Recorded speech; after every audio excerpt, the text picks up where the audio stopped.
Sean todos muy bienvenidos.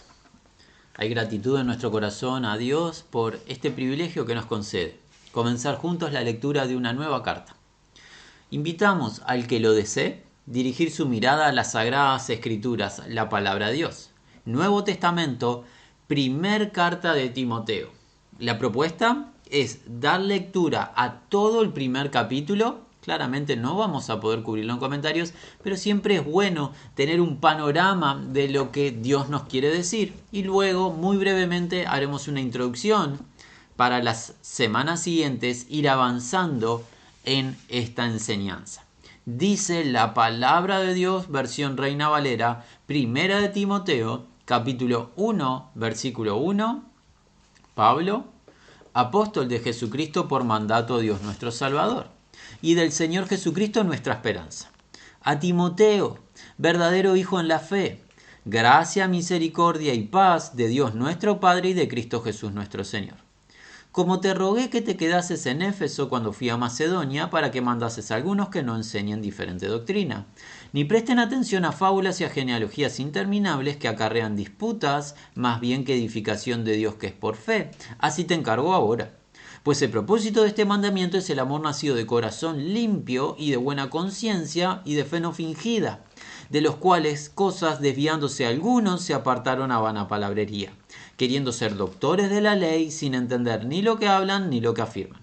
Pero sabemos que la ley es buena si uno la usa legítimamente. Conociendo esto, que la ley no fue dada para el justo, sino para los transgresores y desobedientes, para los impíos y pecadores, para los irreverentes y profanos, para los parricidas y matricidas, para los homicidas, para los fornicarios, para los sodomitas, para los secuestradores, para los mentirosos y perjuros, y para cuanto se oponga a la sana doctrina, según el glorioso evangelio del Dios bendito que a mí me ha sido encomendado.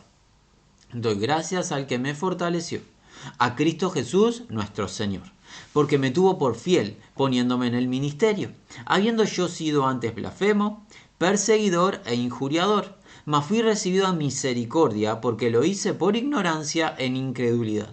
Pero la gracia de nuestro Señor fue más abundante con la fe y el amor que es en Cristo Jesús. Palabra fiel y digna de ser recibida por todos, que Cristo Jesús vino al mundo para salvar a los pecadores, de los cuales yo soy el primero. Pero por esto fui recibido a misericordia, para que Jesucristo mostrase en mí el primero toda su clemencia, para ejemplo de los que habrían de creer en él para vida eterna. Por tanto, al Rey de los siglos, inmortal, invisible, al único y sabio Dios, sea honor y gloria por los siglos de los siglos. Amén. Este mandamiento, hijo Timoteo, te encargo para que conforme a las profecías que se hicieron antes en cuanto a ti, milites por ella la buena milicia, manteniendo la fe y buena conciencia, desechando la cual naufragaron en cuanto a la fe algunos, de los cuales son Himeneo y Alejandro, a quienes entregué a Satanás, para que aprendan a no blasfemar. Muy bien. Versículo 1. Ahora damos lectura al texto, pero de una consideración un poquito más literal concerniente a la lengua griega. Dice Pablo, apóstol de Cristo Jesús, acorde a la instrucción de Dios Salvador nuestro, y Cristo Jesús, la esperanza nuestra. Lo primero que encontramos en este capítulo 1, en el primer versículo, es el autor de la carta. ¿Quién es el autor de la carta? Es esta primera palabra que aparece que nos da el nombre. Pablo.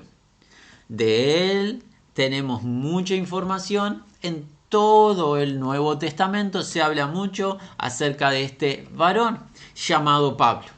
Pablo es quien escribe esta carta, pero hay algo que es muy importante y lo aprenderemos más adelante cuando avancemos en estas dos cartas de Timoteo, porque si Dios lo permite queremos cubrir las dos cartas. ¿Qué aprenderemos? Que toda la Escritura, todo lo que encontramos en el consejo de Dios ha sido inspirado por el Espíritu de Dios. Por ende, cuando decimos que Pablo es el autor, estamos hablando de que es el autor terrenal. Pero la verdadera fuente de esta verdad, del conocimiento, es celestial. Es el Dios vivo y verdadero quien inspiró a Pablo para que escribiese cada una de las palabras. Es muy importante, Porque si esto simplemente fuese el libro de una persona, de un ser humano, en su manera de pensar, sería una opinión. Pero esto no es un libro de opiniones, es la palabra de Dios. Por ende, Pablo es el autor humano, pero lo sano de comprender es, Dios es el autor a través de Pablo, el ser humano. Dios inspiró este libro y le dio por el Espíritu Santo a Pablo que escribir. Ahora, ¿qué función tiene Pablo en la iglesia del Señor como para escribir esta carta? Dice Pablo, apóstol de Cristo Jesús. Pablo declara su función, es apóstol de Cristo Jesús, y este Cristo Jesús no hay duda que hace referencia a Jesús de Nazaret, el ungido, el Mesías prometido, hijo de Abraham, hijo de David en cuanto a la carne, hijo de Dios por el Espíritu Santo. Pablo es apóstol del ungido del Mesías. ¿Qué significa que es apóstol? Es un comisionado. Es alguien que recibió una tarea de propagar un mensaje, el mensaje de Dios, la palabra de Dios, el evangelio de su gracia, la predicación de su reino. Pablo es un comisionado del Mesías, del Salvador Cristo Jesús. Pero esta comisión, esta función, este ministerio, este servicio público, Pablo no lo recibió de voluntad humana, sino que es un ministerio, una comisión que recibió de voluntad divina. ¿Cómo lo sabemos? Porque dice Pablo, apóstol de Cristo Jesús, acorde o según a la instrucción de Dios Salvador nuestro y de Cristo Jesús, la esperanza nuestra. El mandato, la instrucción de que Pablo recibiese el apostolado, la comisión, fue el mandato de Dios, el Dios vivo y verdadero. Pablo no se postuló a ser comisionado o apóstol de Jesucristo. Pablo no presentó sus credenciales y fue escogido entre un grupo de 20, 30, un centenar de hombres como el mejor o el más capaz. Dios escogió a Pablo por voluntad divina para esta tarea. Y esto, amigos, por favor, queremos que quede grabado en aquellos que tengan el interés de continuar la lectura de esta carta, porque comprender que Pablo fue escogido con una tarea de parte del Señor nos va a sanar cuando lleguemos a secciones de esta carta que algunos están contradiciendo. Enseñanzas que son claras, que algunos dicen, oh, eso es enseñanza de Pablo, pero no es enseñanza de Dios. Es incorrecto. Pablo nada enseña en su propia voluntad, porque la comisión la recibió. Recordemos acerca de esta elección de Pablo. Si tú recuerdas el libro de los Hechos en el capítulo número 9, Jesucristo, cuando Pablo se dirigía persiguiendo a la iglesia de Cristo, a apresar hermanos y hermanas, Jesucristo se presenta a Pablo y lo tira abajo de ese caballo en el cual iba y pierde la vista por breve tiempo Pablo. ¿Y qué hace Jesucristo, el Señor de Gloria? A su siervo Ananías, varón piadoso, se le presenta y le dice que vaya a tal dirección donde había un individuo llamado Saulo que oraba a Dios, que Ananías fuese a imponerle las manos a ese individuo. ¿Por qué razón? Porque instrumento escogido, dijo Jesús, me es este. ¿Quién? Saulo, conocido como Saulo en esa etapa, luego nosotros lo conocemos como nuestro maestro, como Pablo. Saulo fue instrumento escogido por el Señor. Saulo no se presentó para servir al Señor. Es más, Saulo iba a perseguir a la iglesia de Cristo. Jesucristo se presentó a Saulo y lo escogió por voluntad divina. Instrumento seleccionado o escogido me es este, le dijo Jesús a Ananías su siervo. Ananías fue fiel y actuó y consideró a Saulo ya un hermano. Eso se registra por Lucas en el libro de los Hechos. Tú puedes leerlo en el capítulo 9, te invitamos a que lo hagas. Si avanzamos un poquito más adelante en el libro de los Hechos, por el capítulo número 13, el Espíritu Santo le dijo a los ancianos que apartaran a Bernabé y a Pablo, a Saulo, a Pablo, ¿para qué? Para la tarea, para el ministerio que había sido dispuesto. El Espíritu Santo habló en la primitiva iglesia y que declaró que Bernabé y Saulo, o sea Pablo, tenían un ministerio por Dios y tenían que realizar esa comisión, el viajar por el mundo antiguo a predicar a los gentiles el reino de Dios, el evangelio de la gracia de Jesucristo. Y si pensamos en aquel varón seleccionado primero entre los 12, estamos hablando de Simón Pedro, aquel hombre que Jesucristo le dijo: apacienta mi rebaño, en el Evangelio de Lucas, antes de ser ascendido a los cielos, el Señor de gloria, aquel que dijo que tenía que confirmar el ánimo de los hermanos. En todos los registros de la lista de los apóstoles, primero, ¿quién es nombrado? Simón Pedro. ¿Qué dice Simón Pedro de Pablo? Acerca de la vida de Pablo, dice en la segunda carta de Pedro, hacia el final, dice: en cuanto a la sabiduría del hermano Pablo, la cual él recibió, que escribió en casi todas sus epístolas, que algunas son difíciles de entender, en las cuales los indoctos e inconstantes tuercen para su propia perdición. ¿Qué hace Pedro? Eleva la sabiduría que Pablo recibió y reconoce el ministerio que Pablo recibió y las cartas que Pablo recibió. Alguien dirá, ¿por qué este énfasis? Porque van a venir temas, ya comenzando con el versículo número 3, que veremos la semana entrante, pero luego pasaremos al capítulo número 2 y trataremos temas que son para el mundo muy polémicos. Y lo triste no es que para el mundo sean polémicos, para parte del pueblo de Dios estos temas se volvieron polémicos. ¿Por qué? Porque no reconocer a esta carta como carta de Dios, en vez de tropezar y decir: oh, eso es la opinión de Pablo. No es la opinión de Pablo. Pablo no nos va a dar opinión acerca de todos estos temas. Pablo va a enseñar la voluntad de Dios. Y Pablo es reconocido en las Escrituras como un apóstol de Cristo Jesús, aunque no haya sido parte de los 12 y llegó su ministerio un tiempo después de la ascensión del Señor. El Señor le escogió con esta función y debemos de tener la humildad de aceptar este ministerio de Pablo, porque es para nuestro beneficio. Es para nuestro beneficio, nos enriqueceremos en el conocimiento, en la gracia de Dios. Así que lo sano es aceptar con humildad la función de Pablo. Ya sabemos que Pablo es el autor, ya sabemos la comisión que recibió este ministerio, este apostolado, que esa instrucción es un mandato ¿de quién? De Dios. Pero miren esto que va a decir ahora Pablo acerca de Dios. ¿Quién es Dios? El Salvador nuestro. Y para algunos esto puede ser una novedad. ¿Por qué? Porque tristemente hay algunas personas que por ignorancia ven a Dios de una manera incorrecta.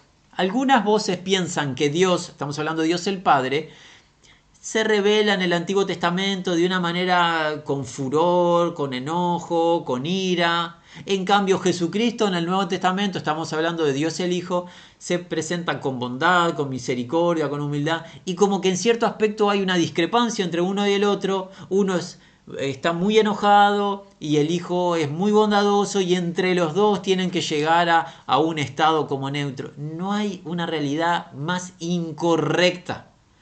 Son ideas totalmente perversas por ignorancia. Dios el Padre, Dios el Hijo, Dios el Espíritu no tienen discrepancia alguna entre sí. Dios es uno en su sustancia, es Dios el Padre, es Dios el Hijo Jesucristo y Dios el Espíritu Santo, y entre sí no discrepan, no se contradicen y no hay conflicto. Dios el Padre, lejos de ser un ser malo, como algunos han titulado en su ignorancia, que dice la Escritura, Dios es bueno. Este Dios bueno es nuestro Salvador. Y siempre pensamos en Jesucristo como nuestro Salvador, ¿verdad? Y ciertamente Jesucristo es nuestro Salvador. Pero ¿quién diseñó el plan de salvación? Dios el Padre, de antes de la fundación del mundo.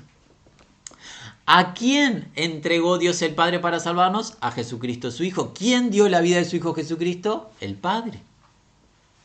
¿Qué dice la Escritura en el Evangelio de Juan, en el capítulo número 3? ¿Quién amó al mundo? De tal manera amó Dios al mundo, que dio a su Hijo unigénito, para que todo aquel que en él cree no se pierda, mas tenga vida eterna. Por ende, ¿quién es nuestro Salvador? Dios el Padre, Dios el Hijo. Si tú, por ignorancia, por una mala enseñanza, has pensado que Dios es malo y Jesús es bueno, sabe hoy que eso es incorrecto. Dios es bueno, Dios el Padre, Dios el Hijo, Dios el Espíritu. Y Dios el Padre es Salvador, al igual que Dios el Hijo es nuestro Salvador, porque Dios es uno. Dios nuestro Salvador. Él nos ha salvado y nos salvó entregando a su unigénito Hijo amado Jesucristo, y el Hijo nos ha amado entregando su vida en ofrenda para nuestro rescate. ¿Y de quién más es esta instrucción que Pablo recibiese el apostolado? De Cristo Jesús. Cristo Jesús habla de esa función de Jesús de Nazaret como el ungido de Dios, como el Mesías, el apuntado por Dios para la redención, esperado por Israel y luego por nosotros los gentiles, el Salvador, el único Salvador, el único medio de cercanía al Padre. Ese camino estrecho es Jesucristo, el camino, la verdad y la vida. ¿Jesucristo quién es? La esperanza nuestra. Y aquí hay algo muy importante a destacar. ¿Qué significa la palabra esperanza? Esperanza es la espera expectante, espera deseosa, ferviente que se cumpla algo. Jesucristo es la esperanza nuestra. En Él está depositada toda nuestra espera. ¿La espera de qué? Por ejemplo, de ver a nuestros hermanos que han partido a su presencia, encontrarnos con ellos. ¿La esperanza de qué? De recibir ese cuerpo de gloria que Él nos prometió, porque escrito está que Él cambiará el cuerpo de la humillación nuestra a un cuerpo de semejanza a la gloria suya. La esperanza de habitar en una ciudad eterna llamada la Nueva Jerusalén, en los cuales moran la justicia de Dios, en el cual no hay llanto, no hay dolor, no hay maldad, ni siquiera hay un enemigo, porque el adversario será echado en un lago de fuego. Pero en especial la esperanza de verle a Él cara a cara y cohabitar con Él y servirle a Él para toda la eternidad, porque le veremos tal como Él es.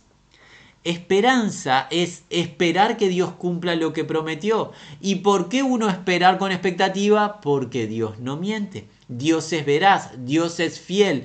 Todo lo que dice, Él cumple. Por ende, Jesucristo es nuestra esperanza. Los creyentes no esperamos en el mundo. No esperamos en los líderes del mundo. No esperamos en los preceptos y las filosofías del mundo. Nuestra esperanza está en Dios. El mundo es incierto. Las personas cambian, las opiniones, las voces, se dice una cosa, se hace otra. No así Cristo. Cristo es fiel y verdadero, porque se escribió de Él que Él no hizo pecado ni se halló engaño en su boca. Todo lo que Él dijo, Él lo hace. Él dijo que volvería y nos tomaría a sí mismo, y Él lo hace. De Él se dijo que Él, así como fue tomado, Él iba a retornar, y Él lo va a hacer. Es nuestra esperanza bienaventurada es ese arrebatamiento, es ese encontrarnos con Él en las nubes, es poder estar para siempre junto a Él. El ungido, nuestra esperanza. Muy bien, ya sabemos quién es el autor de la carta. Ya sabemos su función. Ya sabemos de quién recibió esa función por mandamiento o voluntad divina de Dios el Padre y del ungido Jesús, nuestra esperanza. Ahora, lo que nos resta aprender por hoy, para culminar este encuentro a modo de introducción, es a quién va dirigida la carta. La carta va dirigida a Timoteo, genuino hijo en fe, gracia, misericordia, paz de Dios Padre y Cristo Jesús, el Kyrios nuestro. La carta va dirigida a Timoteo. En la lengua original griega, esta palabra o este nombre Timoteo es un nombre que se conforma de dos palabras griegas. Y esas dos palabras griegas tienen la idea, la primera de honrar, y honrar ¿a quién? Honrar a Dios. El nombre Timoteo tiene la idea de honrar a Dios o devoción a Dios. ¿Qué aprendemos de este nombre? Este individuo fue escogido para que honrase con su vida a Dios. La vida de Timoteo es una vida que honra a Dios. Y de eso aprendemos, por ejemplo, en el registro del libro de los Hechos, en el capítulo número 16. donde se nos cuenta que allí en la región de Listra, ahí Pablo le toma a este varón llamado Timoteo, del cual había un buen testimonio por los hermanos. ¿Qué notamos? Esta vida era una vida consagrada a honrar a Dios, a presentar devoción a Dios, adoración a Dios, y aprenderemos que este varón Timoteo lo recibió de las generaciones pasadas, más precisamente su abuela y su madre, pero eso llegará más adelante, no nos precipitemos. Timoteo es el receptor inmediato de la carta, luego a través de Timoteo la recibiremos nosotros, ya casi 1900 y tantos años, casi 2000 años después, pero Timoteo es el receptor inmediato. Un hombre llamado a honrar, a servir a Dios con su vida. Y esto lo notamos en el mismo testimonio de Pablo. ¿Qué dice Pablo? Genuino hijo en fe. Muy importante saber que Timoteo es un genuino, un real hijo. Y aquí lo decimos con tristeza. Existen personas como Timoteo que realmente, genuinamente creyeron al Evangelio de la gracia de Dios y nacieron de nuevo. Pero tristemente existen personas que tienen la apariencia de piedad, pero no han creído al Evangelio de la gracia de Dios.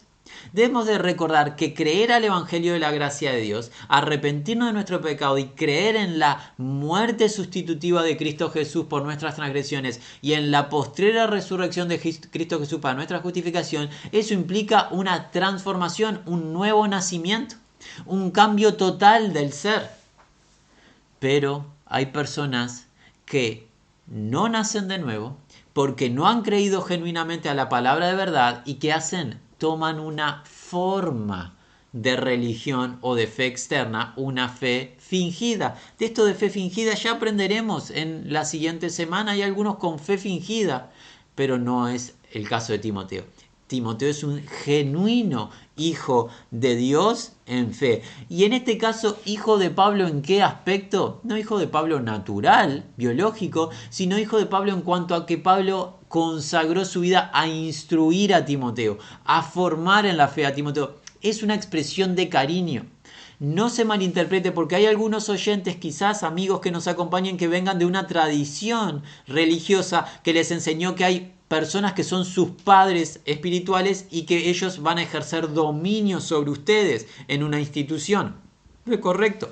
En la palabra de Dios no hay rangos jerárquicos. Sí hay funciones específicas, pero no rangos jerárquicos, autoritarios. Pablo, al decir que Timoteo es su hijo en cuanto a la fe, no está minimizando a Timoteo, más bien lo que está expresando es cariño, afecto, amor por este varón joven llamado Timoteo, porque Pablo invirtió tiempo, esfuerzo, vida en formarlo. Es una expresión de cariño. No es presentarse Pablo como cierta autoridad superior a Timoteo. Eso es una mala interpretación de lo que está escrito. Bueno, ya sabemos a quién va dirigida la carta. Inmediatamente luego será leída por todos nosotros estamos involucrados, pero va dirigida inmediatamente a este hombre llamado Timoteo. ¿Qué dice? ¿Qué ofrece la carta? Miren, gracia, misericordia y paz. Luego veremos de quién provienen estas tres cosas. Pero meditemos muy brevemente antes de despedirnos en estas tres palabras. ¿Qué te ofrece esta carta? Gracia, misericordia y paz. ¿Qué significa gracia? Gracia es el favor infinito de Dios. Es el obsequio de Dios. ¿El qué? Es el darnos lo que no merecemos. La salvación, la vida eterna, su espíritu del cual hemos bebido, la vida de su Hijo Jesucristo. La gracia es el favor de Dios para con una raza que no merece dicho favor. La gracia actúa junto con la misericordia. ¿Por qué? Porque la misericordia es esa compasión de Dios de no darnos lo que nos corresponde, el castigo eterno. ¿Recuerdas la parábola de los dos deudores? El deudor que quería paciencia para ponerse al día, no podía ponerse al día con la deuda de su alma. ¿Qué le mostró su amo? Misericordia. ¿Misericordia en qué? En perdonar la deuda. No le dio lo que le merecía, que era castigo eterno, sino que le perdonó la deuda. La misericordia de Dios y la gracia van juntas. Con su misericordia Dios no nos da el castigo eterno y con su gracia Dios nos da la vida eterna. Es maravilloso. Y esto no por mérito, sino por obra de Cristo Jesús a través del amor de Dios. Recíbelo hoy. Recíbelo al creer en la obra de Jesucristo. Gracia, misericordia y ¿qué más? Paz. Y esta paz, recuerda, es la paz de Dios, la paz de Cristo, que no es como la paz del mundo. Esta paz no es ausencia de conflictos, sino que la paz es reconciliación con Dios. Recuerde, eso lo enseña el apóstol Pablo, pero por ejemplo en el libro de Colosenses. En Cristo, por su sangre, somos reconciliados con Dios porque éramos enemigos de Dios en nuestra mente. Nuestra manera de pensar y de actuar nos hacía hostiles a Dios. ¿Por qué? Por quebrantar la ley de Dios. No había manera alguna de una reconciliación entre Dios y nosotros, a no ser el sacrificio de un perfecto e inocente ser, Dios encarnado, Cristo Jesús. Con la vida ofrendada en la cruz del Calvario, Cristo Jesús obtuvo la reconciliación de nosotros los hostiles con Dios el justo. Por ende, en Cristo tenemos paz con Dios. Y esa paz es la verdadera paz. Queremos ser muy sencillos y honestos y apelar a aquellos que estén escuchando, que hayan creído o que estén en el presente creyendo esta declaración. Estoy en paz conmigo, me siento bien. ¿Has oído eso? Quizás tú lo pienses. Mira, no es lo adecuado. No es lo definitivo estar en paz contigo mismo.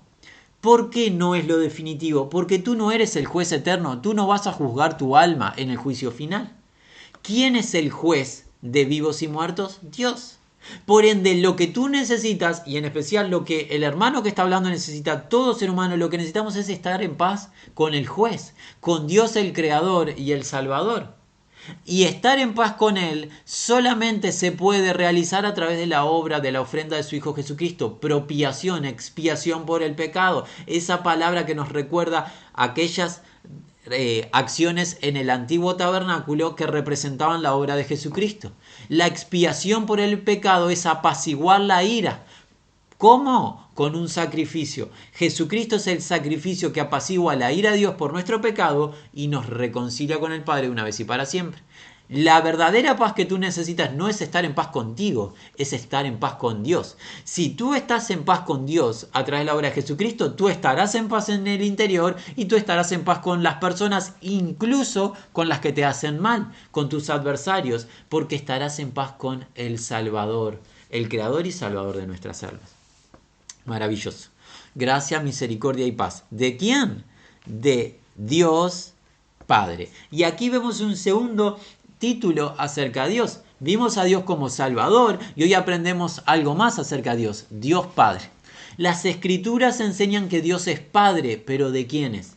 De los que reciben a Jesucristo. Eso lo emprendes en el Evangelio de Juan en el capítulo número 1. Dice que a todos los que le recibieron, ¿qué es recibir? Esto es, a los que creen en su nombre, les dio la potestad de ser llamados los hijos de Dios. Dios adopta como sus hijos a todos y todas los que creen en el Evangelio de la gracia de Dios, los que creen en Jesucristo. Juan en su carta nos llegó a decir que mirad cuál amor nos ha dado el Padre para que seamos llamados sus hijos, y eso somos. Por eso el mundo no nos conoce, porque no le conoció a Él. Somos los hijos de Dios. Y aún no se ha manifestado lo que hemos de ser, pero sabemos que cuando Él se manifieste, seremos semejante a Él. Esa promesa de verle cara a cara, porque le vamos a ver como Él es. Somos hijos de Dios al creer en Jesucristo. Al creer en Jesucristo le estamos recibiendo creer. ¿Quién es Jesucristo? Pero en la obra de Jesucristo, Dios pasa a ser nuestro Padre. Nos adopta como sus hijos. Y si es nuestro Padre, ¿qué aprendemos de un Padre? Un Padre es el que forma. ¿Es el que corrige? ¿Es el que disciplina a sus hijos? Claro que sí, pero también es el que protege. Es el que provee para todas las necesidades. El que deja herencia a sus hijos, la herencia de las promesas. Todo eso es realidad para los que creen en Jesucristo. No hay nada mejor que tener a Dios como tu Padre. No hay nada peor que tener a Dios como tu enemigo. te traerá calamidad eterna, condenación eterna. Y no hay nada mejor que tener a Dios como tu Padre, te traerá gloria eterna. ¿Cómo puedes pasar de ser enemigo de Dios a ser hijo de Dios? Por la obra de Jesucristo en la cruz del Calvario y en la postrera resurrección. Y tú la recibes al creer. Creer en dicha obra para la redención de tu alma. Pasas de ser enemigo de Dios a ser hijo de Dios adoptado. Maravilloso. Es gloria gratuita, gratis para nosotros, pero demandó para Dios la entrega de su Hijo Jesucristo, algo mucho más precioso que oro o plata, los cuales perecen. Esta gracia, misericordia y paz es de Dios el Padre y de Cristo Jesús. ¿Quién es Cristo Jesús? Además de ser el ungido, el Kyrios nuestro. Y aquí queremos despedirnos con esta realidad. Jesucristo es el Salvador nuestro, claramente, como Mesías, como ungido. Pero Jesucristo aquí es titulado por el Espíritu Santo como el Kyrios nuestro. A todos los que Jesucristo salva, Jesucristo gobierna. Jesucristo nos salvó no para que vivamos para nosotros, sino que vivamos para Él. Para que los que viven, dijo Pablo en otra sección, para que los que viven ya no vivan para sí, sino que vivan para aquel que murió y resucitó por ellos. Fuimos salvados para obedecer y ser rociados por la sangre del Cordero, dice Pedro en su primera carta. Dios quiere que le obedezcamos. ¿Y cómo lo sabemos? Por el título a Jesús de Kyrios. ¿Qué significa que Jesús es el Kyrios? Significa que tiene los derechos de propiedad de aquellos a los cuales salvó. Si tú confiesas que Jesucristo es tu Salvador y tu Señor porque has creído en su Evangelio, en su obra, Jesucristo pasó a ser tu autoridad. ¿Cómo podemos corroborar eso? Es muy fácil.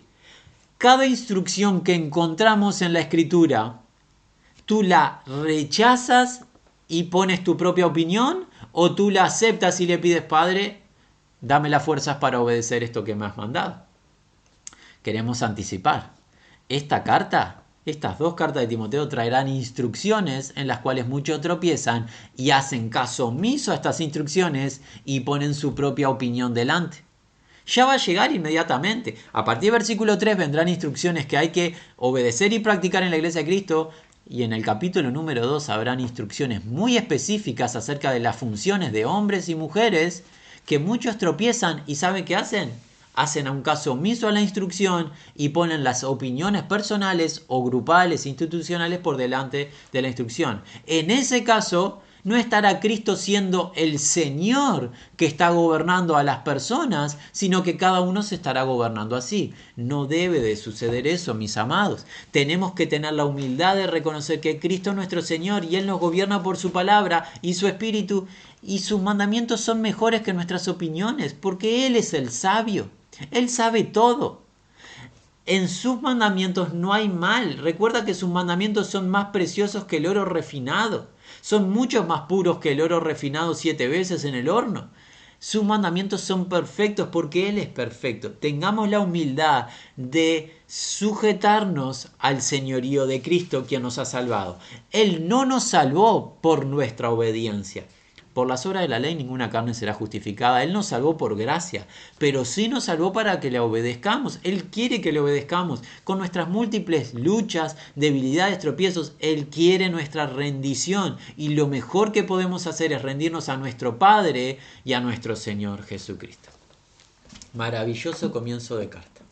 La carta escrita por Pablo, el comisionado por mandamiento de Dios el Salvador y del ungido Jesús, escrita a el varón que honra a Dios con su vida, Timoteo, carta que nos ofrece gracia, misericordia y paz de Dios nuestro Padre y de Jesucristo nuestro Señor. La invitación para que lo desee, encontrarnos la semana entrante, si Dios lo permite, para avanzar a partir del versículo número 3. Y hoy nos despedimos con este deseo: que gracia, misericordia y paz de Dios el Padre y de Cristo Jesús el Señor sea con todos los que aman a Jesucristo.